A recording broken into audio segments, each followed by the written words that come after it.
Run for the hills, Liberals, because when Pierre Poilievre gets in, he's coming after you.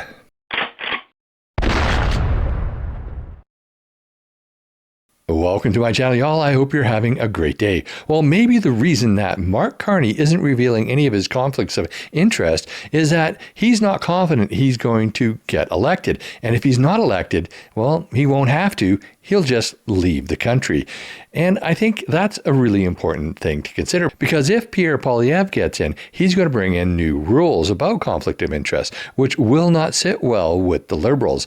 Let's go to Pierre's news conference that he held today, and then we'll talk about it. And before I go into what I'm going to announce, let me talk about why I'm going to announce it. The reason that it's important not to have government corruption, conflicts of interest, and rampant waste is because the people always pay the price. When politicians get rich by making everyone else poor, waitresses and welders, truck drivers and barbers end up paying the price and worse off. That's probably why Mark Carney is in hiding. Mark Carney is hiding again today in the middle of the election campaign he called, so that you can forget that the lost Liberal decade drove the cost of housing and food up and drove your wages and living standards down. The crime and chaos are overtaking our once safe streets. He wants you to forget that Liberal insiders like him have profited richly off of the misery of everyone else. He wants you to forget that Canada has had the worst housing inflation in the G7, the worst economic growth in the G7, the worst household debt in the G7, that $500 billion has left Canada for the Americans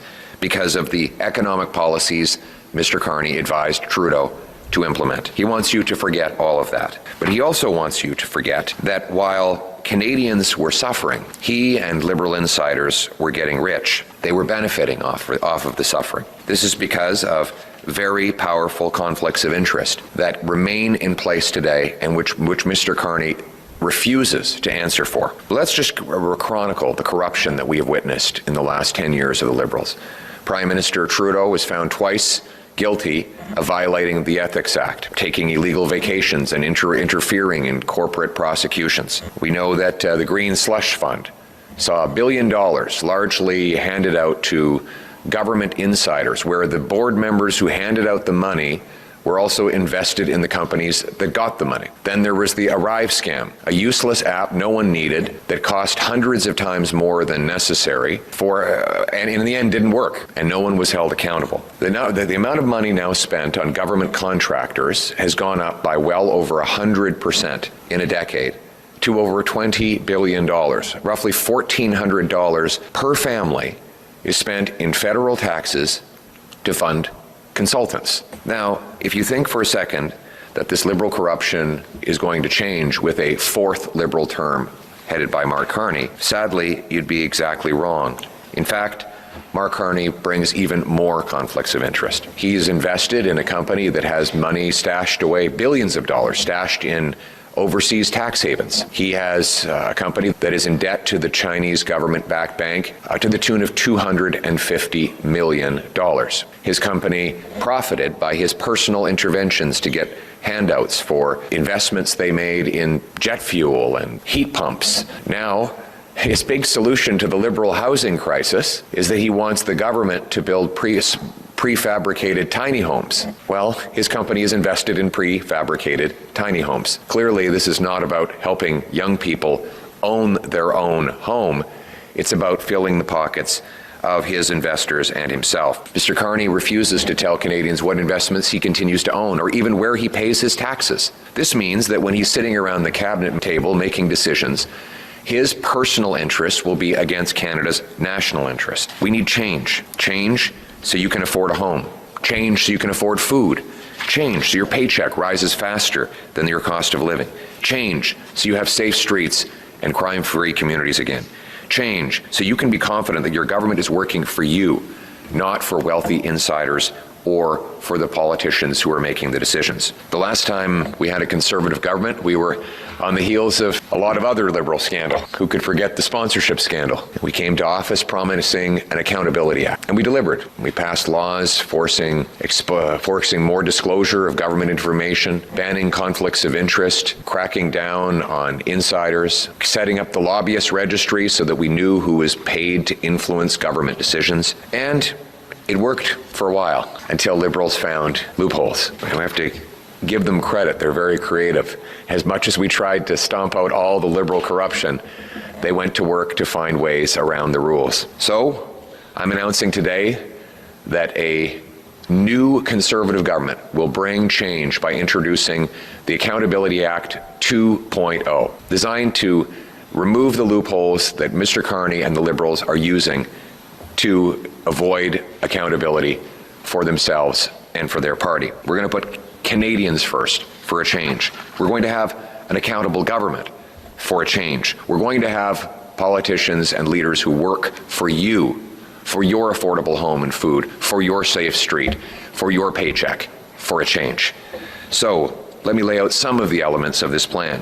First, we will ban shadow lobbying. Shadow lobbying is when professional VIPs with big shot titles call themselves advisors so that they can influence government decisions to profit themselves, but then get around lobbying rules. And Mr. Carney's been famous for this. He bragged that he lobbied the British government to increase jet fuel prices while his company invested in the jet fuel. He brags that he influenced governments to subsidize heat pumps while his company invests in heat pumps. He says that he's going to reverse the Liberal housing crisis by having the government build prefab tiny homes. Well, his company is invested in prefab tiny homes. Using a fake title of advisor to push policies that enrich yourself while impoverishing everyone else is an unacceptable conflict of interest, and it is nothing more than glorified corporate lobbying that is unregistered. We have a lobbyist registry which is meant to allow Canadians to know who is taking money to influence government decisions. We cannot allow high-priced corporate insiders like Mark Carney to go around those rules. And so, henceforth, we will eliminate the lobbying loophole and require anyone who's acting as an advisor to government officials to declare themselves and register as a lobbyist whenever they are advising on matters that touch upon their financial interests or that of their company. This would have required Mr. Carney register as a lobbyist when he was talking about anything that would have profited his corporate interests at Brookfield. Second, we will stop politicians from profiting off their own decisions. Ministers should not be involved in setting policies that enrich themselves or their families without accountability. We should not allow people to use their political power in government to make decisions that will advantage themselves above and beyond the public interest. Let me explain the problem. There is a section in the Ethics Act right now that allows a politician to make a decision that benefits him or his family if it benefits other people as well. Now, the reason that was set up was so that, for example, Jim Flaherty benefited by cutting the GST because his consumer purchases were a little more affordable. But of course, everybody benefited. We didn't want to declare that to be a conflict of interest. But it's been widely over-interpreted to allow, for example, Bill Morneau to make policies that affect insurance plans just because there are multiple companies that benefit from it and not just his. And so we will put in place a stricter test that will ban politicians, particularly ministers, from any involvement in decisions that would benefit their interests more than the public interest. They would also have to declare these interests publicly and widely so that everyone knows. Third, we'll increase the fines for ethics violations to $10,000. No more slaps on the wrist. 4, tax transparency. Anyone running for office will have to disclose where they paid taxes for the last 7 years. In which country? Interestingly, one reporter has contacted Mr. Carney's campaign and said, have you been paying taxes in Canada personally? And his campaign refuses to answer that question. Seems like a pretty basic question. He's the Prime Minister of Canada, and he can't tell a journalist whether he pays taxes in Canada, whether he personally pays the same taxes that he charges everyone else. This is, I've never seen something like this in my life. And then you have his corporate interests, where we know he has cash stashed in Bermuda, in the Caymans, and other of the most flagrant offshore tax havens. So while he was advising Justin Trudeau to raise your taxes, he was dodging his. He still has those conflicts in place. How would you ever trust him to reform the tax system to make it fairer when he benefits from dodging his bills. Waitresses, truck drivers, manual laborers have to pay a much higher tax rate than Mark Carney's company, and he remains in that conflict. So he should have to reveal where he's paid his tax for the last 7 years. Fifth, we'll require cabinet ministers to divest fully from tax havens and disclose their assets to the Office of the Ethics Commissioner with penalties for noncompliance. No more so-called blind trusts that are only blind to the public. What does this mean? It means that when you're going into cabinet, including becoming prime minister, you would actually have to sell all the assets, turn it into cash, hand that cash over to a trustee who would then invest it from scratch, unbeknownst to you, so that you would not have any ability to know what interests you have that go against the public interest. Right now, Mr. Carney has handed over his Brookfield investments knowing they cannot be sold. So he knows exactly what he owns, but no one else does. And as a result, there is no blind trust when you know what's inside that trust. It is blind only to the public. He should have to sell and liquidate these investments and then have the cash reinvested without his knowledge, so that he could not possibly act in his own interest and against the Canadian interest. Sixth, we'll require party leaders to disclose their assets within 30 days of becoming leader, or require the Prime Minister to divest their assets within 30 days of taking that job. Now, you might notice that was a little jumpy because I cut out all of the dead air to make it go a little bit faster. So after reviewing Pierre's plan, I think you could see that this will kind of make the Liberals pucker up a little bit. They're going to be a little bit afraid that they're not going to be able to fleece the Canadian people anymore. I would imagine that a lot of them will actually drop out of politics because of it, because it's no longer going to be profitable for them. And Mark's Carney, he might not even stay in Canada if he loses, that is, because why would he? He only wants to be in politics because he wants the credit for being the Prime Minister and nothing more. He's only in it for himself. And of course, if he can't profit off of it and he can't trade on the fact that he is the leader of a G7 country, well, what would keep him in Canada? I would say nothing. And if you don't think he is corrupted, let's refer to a investigative reporter called Sam Cooper. And I've talked about Sam Cooper quite a bit before on this channel. Sam Cooper recently did an interview with Candice Malcome of Juno News. And in that interview, he reminded us of just how corrupt the Liberal government is, how corrupt Trudeau was, and how corrupt Carney still is, and how connected Carney is to the Communist Party of China and some of the more nefarious characters that are associated to the Communist Party of China. So let's go to a few clips of that interview and then we'll talk about it. Let's play this clip and then I'll get you to respond to it. From my understanding, some of the campaign was pushing positive narratives about you. Why do you think that China, the PRC, seems to like you? Why are they praising you? I have absolutely no idea, and I have absolutely no idea, and I think I'll leave it at that. Why would he just leave it at that? Why wouldn't he say this is unacceptable in Canadian democracy and it needs to stop? I mean, to me, that was just so unacceptable of an answer. What do you make of all this, Sam? Candice, it was one of the weakest answers, frankly, I've ever seen from a national leader. One, I was at that press conference that disclosed that site Breaking News Intelligence, which, as you know, the only reason journalists are now getting that is because my work over the previous years put the spotlight on Canada's lack of action on these known threats. So Mr. Carney's answer, look, we as journalists in that site briefing on Monday, we were told by the government that Mr. Carney was targeted by PRC, rather Communist Party networks with connections to the highest level of the state, promoting or boosting through WeChat some positive and some negative messages. But a very astute National Post reporter looked at the briefing package we got and said, I'm sorry, I only see very strong positive messages. And I also read those WeChat posts. And what do you know? They were saying, they were very glowing, a 2,000-word story saying essentially, the same thing the Liberals are saying in their campaign. So let's drill down a little bit on that. This committee that is supposed to be looking into foreign interference in our election, they reported that WeChat had both positive and negative stories on Mark Carney. However, the reporters who were in that briefing, who are normally one-sided pro-liberal, started questioning that. And they couldn't find the negative stories.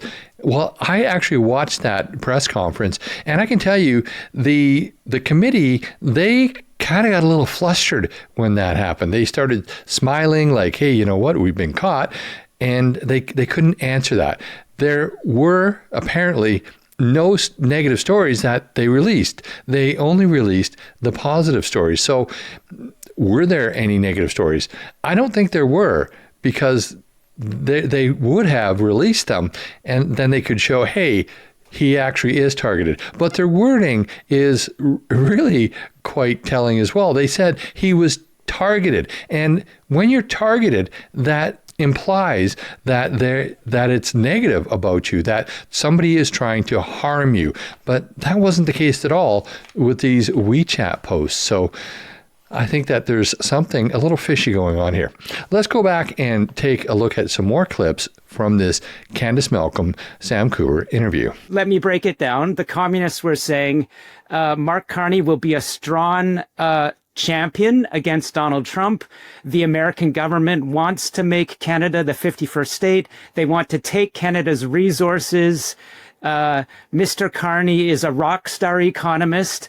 And so myself, as probably the leading subject expert in Canadian journalism and a lot of the areas of government on Chinese interference, I can dissect that Chinese intelligence and indicate that, yes, not only is it focused on the millions of Chinese Canadians, millions of page views, but that same narrative is going across the Liberal Party campaign. And with my deep knowledge of how Chinese intelligence has access to Justin Trudeau's inner circle through staff positions, I think it's fair to ask, has that Chinese Communist Party messaging that at the end of the day seeks to divide Ottawa from Washington and has been trying to do that since Pierre Trudeau quite successfully with a lot of people in the Liberal Party, making Canadians anti-American in their view, is that communist messaging that supports Mr. Carney making it into the Liberal campaign? And my short answer is yes, I believe so. I can see a lot of data points lining that up.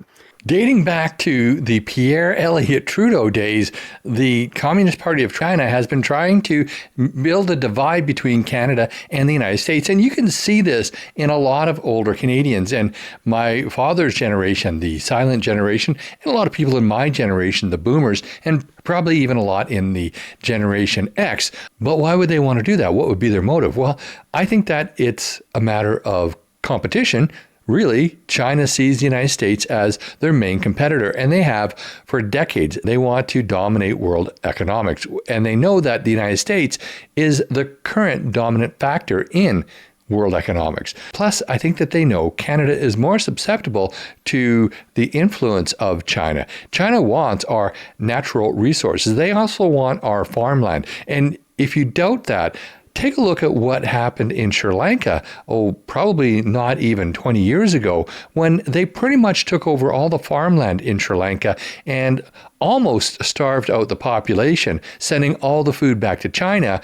And the government of Sri Lanka had to step in and say, whoa, wait a minute, this has gone too far. And I believe that they've clawed all that back now. But take a look at how things like that have been happening all over the world with China. They want to dominate a lot of the industry. They want to do the same with Canada. They want our resources and they want our farmland. They also want to dominate businesses in Canada.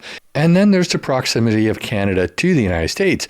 Canada is in a perfect place for China to launch espionage operations towards the United States. Think about that for a second. And then there's Mark Carney.